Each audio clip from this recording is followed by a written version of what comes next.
guys, tapos ko na na-extend ito para bumaba ito guys.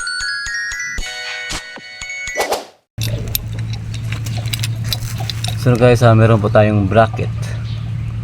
So ito guys, lalagay natin dito guys.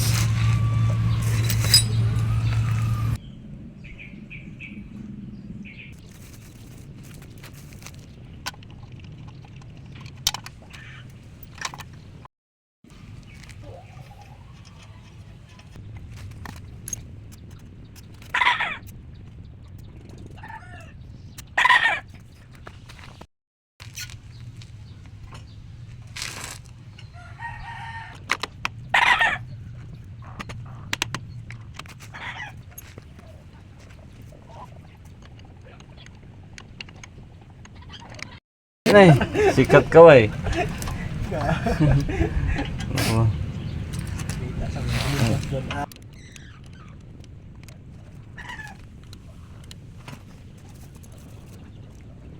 Tapos ko na na-extend ito para bumaba ito guys.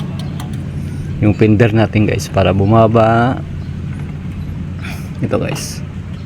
Naglagay po tayo nito. So ayun po guys, ito guys oh. Bumaba na siya, may clearance na.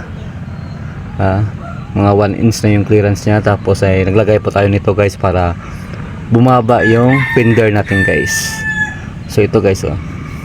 So adjustable po ito guys kung gusto nyo paangatin yung fender nyo or pababain.